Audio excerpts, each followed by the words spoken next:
Hello दोस्तों, आप सभी का स्वागत है हमारे इस वीडियो में। इसमें हम पढ़ेंगे विकास, डेवलपमेंट के बारे में पढ़ेंगे, जो हमारा यूपी टेट सीटेट के लिए महत्वपूर्ण टॉपिक है। डेवलपमेंट तो बच्चे का विकास किस प्रकार होता है उसके बारे में हम पढ़ेंगे और समझेंगे। तो इसमें हमें पढ़ना है विकास के बारे में पढ़ते हैं। पहले हम विकास देख लेते, विकास क्या है, और अधिगम के बारे में पढ़ लेते हैं। पहले विकास और अधिगम के बारे में पढ़ लेते हैं।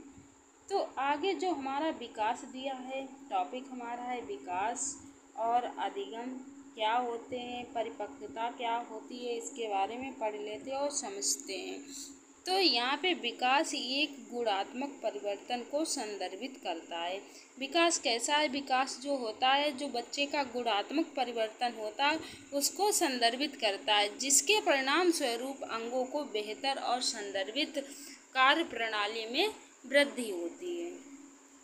आगे हमारा अधिगम एक व्यापक प्रक्रिया है, जो अभ्यास और अनुभव के परिणाम स्वरूप व्यवहार, ज्ञान और कौशल में बदलाव को संदर्भित करता है। और परिपक्वता कम या ज़्यादा स्वचालित होती है, जैविक क्षमता का खुलासा होता है। तो हमने क्या पढ़ा? विकास क्या है? गुणात्मक परिवर्तन को संदर्भित करता है, जिसके परिणाम स्वरूप अंगों को बेहतर अंग जो होते हैं उनको बेहतर और संदर्भित कार्य प्रणाली जो होती है उसमें वृद्धि होती है। और जो अधिगम होता है एक व्यापक प्रक्रिया है, जो अधिगम से क्या है? अभ्यास और अनुभव के परिणाम स्वरूप जो व्यवहार और ज्ञान के कौशल में बदलाव आता है। जब बच्चा अधिगम करता है तो उसका जो अनुभव व्यवहार होता है और उसका जो ज्ञान कौशल होता है उसमें क्या होता है? परिवर्तन आता है या बदलाव आता है। उसी को हम क्या कहते हैं? अधिगम कहते हैं।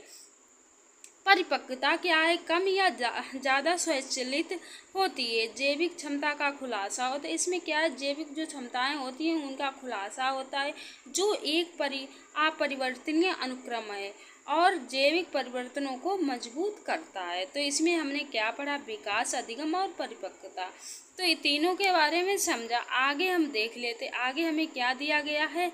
यद्यपि वृद्धि और विकास साथ साथ चलते, कुछ महत्वपूर्ण अंतर उन्हें अलग करते हैं। तो जो वृद्धि और विकास होता है उसमें क्या है? वृद्धि और विकास को किस प्रकार, वृद्धि क्या है और विकास क्या है? तो वृद्धि में कौन से परिवर्तन होते हैं और विकास में कौन से परिवर्तन होते हैं, उनके बारे में हम समझ लेते हैं। पहले हम वृद्धि के बारे में पढ़ लेते हैं। तो वृद्धि विकास का एक उप समुच्चय, जो वृद्धि होती है विकास का एक उप समुच्चय होता है। यह एक व्यक्ति में होने वाले मात्रात्मक परिवर्तन तक सीमित होता है। इसमें क्या? बच्चे का मात्रात्मक परिवर्तन तक ये सीमित रहता है।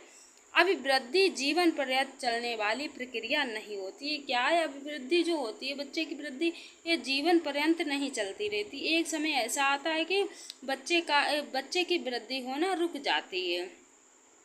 आगे क्या? वृद्धि के परिणामों को देखना और मापना आसान होता है। जो वृद्धि है उसे देखना और मापना और आसान होता है। जैसे हम उदाहरण के तौर पे ऊंचाई हुई, वजन हुआ, द्रव्यमान हुआ, सूचांक हुआ आदि हम क्या कर सकते हैं? इन्हें माप सकते हैं और अनुभव लगा के इन्हें देख भी सकते हैं।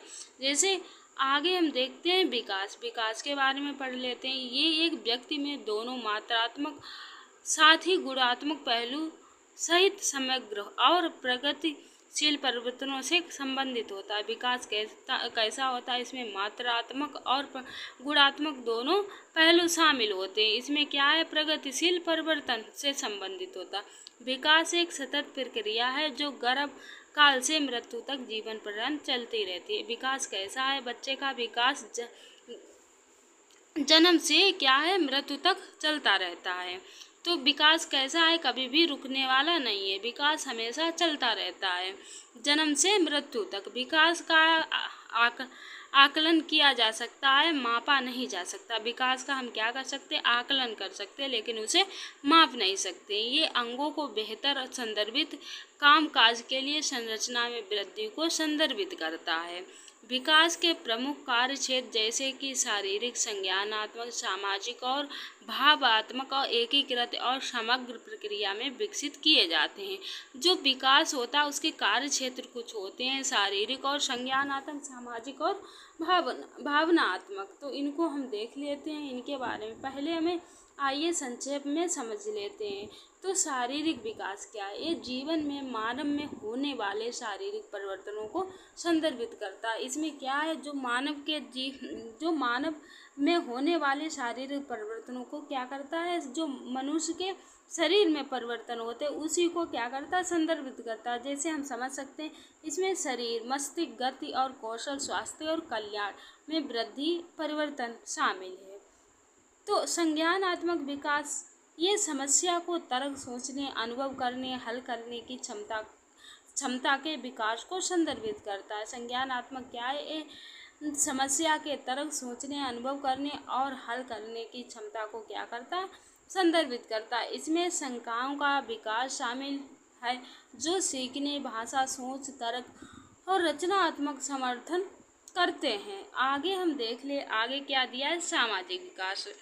ये जीवन, इसमें क्या है, ये जीवन भर सामाजिक कौशल और मूल्यों के विकास को संदर्भित करता है। जो सामाजिक विकास होता है ये क्या करता है, जो जीवन में सामाजिक कौशल मूल्यों के विकास को संदर्भित करता है। मनुष्य समाज में सामाजिक मानदंडों के अनुसार अनुकूलन करना सीखता है और समाज को समझता है।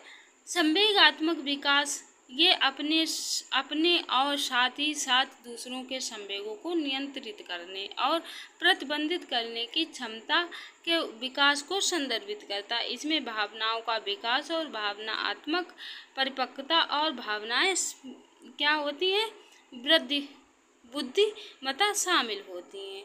तो यहाँ पे हमने विकास के बारे में पढ़ा और समझा कि विकास क्या होता है, अधिगम क्या है, परिपक्वता क्या है, वृद्धि क्या है, विकास क्या है, और क्या हमारा शारीरिक विकास क्या होता है, संज्ञानात्मक क्या होता है, सामाजिक विकास और संवेगात्मक। इसमें हमने क्या विकास के बारे में डिटेल से पढ़ा और समझा। मिलते हैं नेक्स्ट वीडियो और इसके अगले टॉपिक के साथ में।